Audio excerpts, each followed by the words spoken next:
तडतडल्यानंतर आलं लसणाची पेस्ट टाकून घेऊया भरपूर सारी. त्यानंतर पिठाला व्यवस्थित सगळे लावून लाल तिखट एक चमचा आणि पिठाला लागलं मसाला आणि त्यानंतर थोडंसं मीठ टाकून आणि छान असं घट्टसर हा गोळा मस्त उकडलेले बटाटे टाकून घ्यायचे. ते असे जास्त मोठे मोठे असले तरी चालणार नाही. नंतर आपण भाजीचे आपल्याला जे पॅटीस बनवायचे आहे ते अगदी झटपट होणारी गोष्ट आहे यासाठी. तर या पद्धतीने आता झालं तर मग आपली पॅटीस जशी आहे ती कुरकुरीत होणार नाही. आता इकडे पीठ भिजून झाले त्यानंतर इथे कढई ठेवली.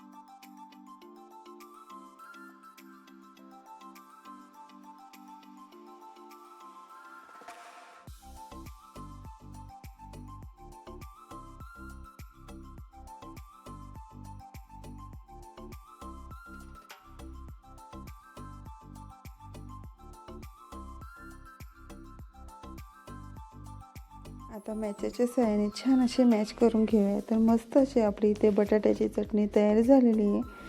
अगदी अप्रतिम चवीची मस्त अशी चटणी तयार झाली. तर मैत्रिणींनो, ही मधलीच चटणी जर छान असेल ना तर पॅटीस पण खायला अगदी चवदार लागतात.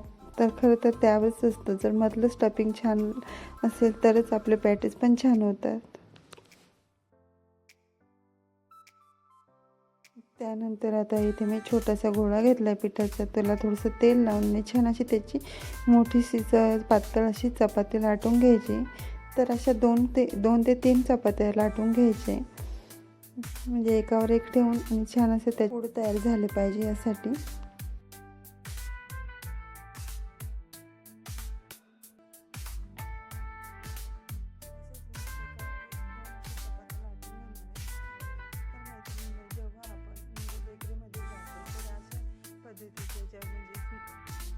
नाश्त्यासाठीचे पदार्थ घेतो तर त्यासाठी ते कोणतं तेल वापरतात, कशी बनवतात काही माहीत नसतं, तरी देखील आपण ते आवडीने घेतो, खातो आणि पाहिजे तितकं पोट पण भरत नाही.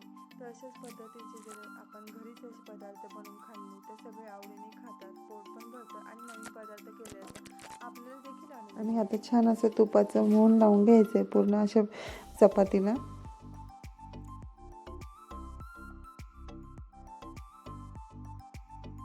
तर मैत्रिणींनो, जेव्हा आपण बाजारामध्ये हा पदार्थ असे नवीन नवीन पदार्थ खायला जातो त्यावेळेस ते कशा पद्धतीने बनवले जातात, ह्या कोणतं तेल वापरलं जातं हे देखील आपल्याला माहिती नसतं, परंतु ते आपण आवडीने खातो.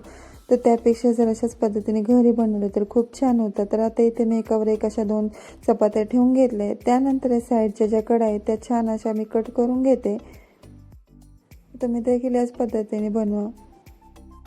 तर आता चारही साईडच्या कड व्यवस्थित कट करून घेते आणि त्यानंतर आपल्याला जे 4 भाग करायचे, तर या पद्धतीने मस्त अशी प्लस फुली द्यायची मस्त.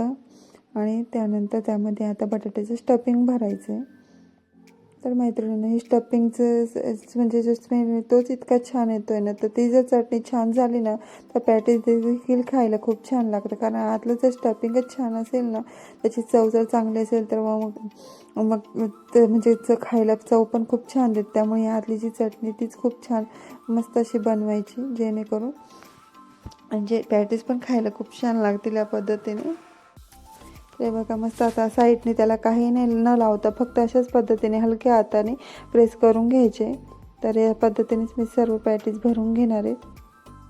आणि इकडे बारीक गॅसवरती तेल देखील तापत ठेवले, म्हणजे अगदी झटपट होतील, लगेच तळल्या पण जातील ते.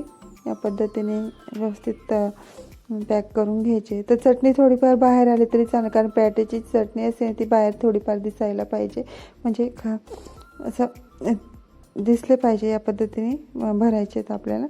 त्यानंतर मस्त असं तेल बारीक गॅसवरती तापत ठेवलेलंच होतं. आता छान तेल तापलेलं आहे आणि त्यानंतर मी आता अगदी कडक होईपर्यंत, कुरकुरीत होईपर्यंत ते तळून घ्यायचे. थोडंसं जास्त वेळ तळू द्यायचे, जेणेकरून ते मस्त लालसर आणि कडक होतील या पद्धतीने.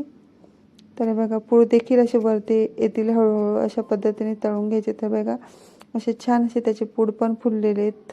हे बघा मस्त असे पूड पण तयार झालेले आहे. तर बेकरीमध्ये कसं ते ओव्हनमध्ये बनवतात, त्यामुळे ते असे वरती थोडेसे तेलकट नाही दिसत. परंतु अशाच पद्धतीने जर आपल्याकडे काय म्हणजे ओव्हनचा वापर न करता घरीच असे जर तळले तर खूप छान होतात. खायला अगदी कुरकुरीत आणि छान अप्रतिम चवीचे ते पॅटीस तयार झाले. या तुम्ही देखील सर्वजण खायला. आणि प्लीज आवडल्यास लाईक शेअर सबस्क्राईब करा. थँक्यू.